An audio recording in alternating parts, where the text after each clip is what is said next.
Hello everybody. So I'm very excited. I'm gonna show you how to water this plant right here. So this plant, last time I showed you how to fertilize, so you can check out that video.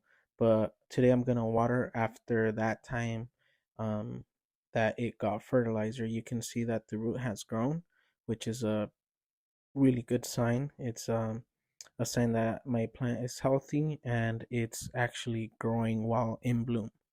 So that's a really good sign. Um, and you can see that the foliage stayed the same. The blooms are still there after a month. Since I made the first video, my foliage looks good. The leaves look healthy. But most importantly, the roots are growing.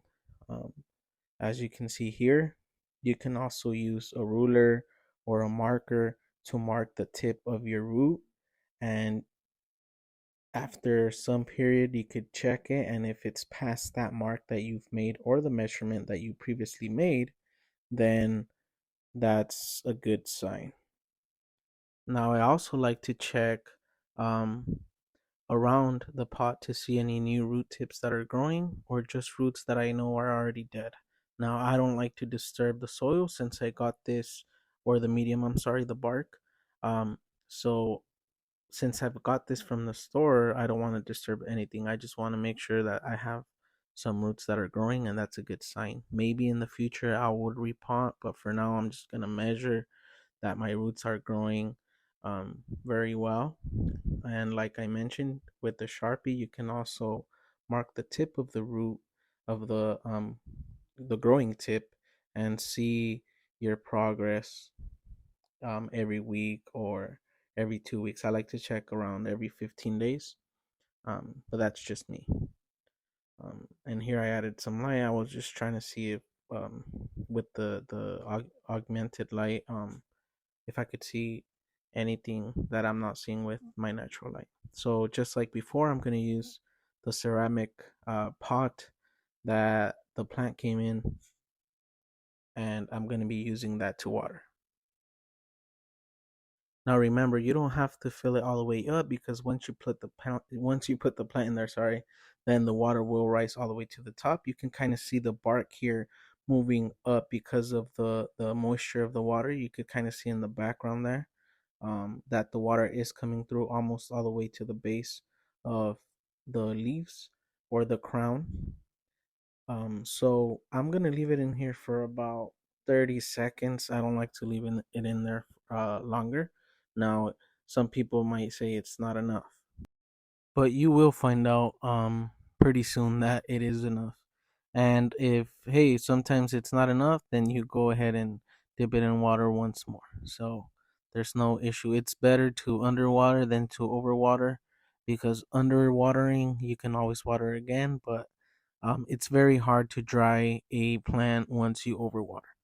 So that's how I see it, and I think that's the best way to see it. And now that I'm also here showing you these beautiful flowers, I want to give you a tip. Okay, so a lot of the times, some of the flowers drop because it this part right here, this tip, once it goes missing, then the flower automatically dies. Okay, so make sure you don't physically come in contact with that. You might knock it off, and then you have a dying bloom. Not all of them will fall, just the one that is missing that part of the flower. So here you can see it's pretty much a lot of moisture in there. You could see that that's what I want. That's you don't need more than that. These orchids don't require as much, and it's been already quite some time since I last watered it. So yeah, it doesn't take a lot of water.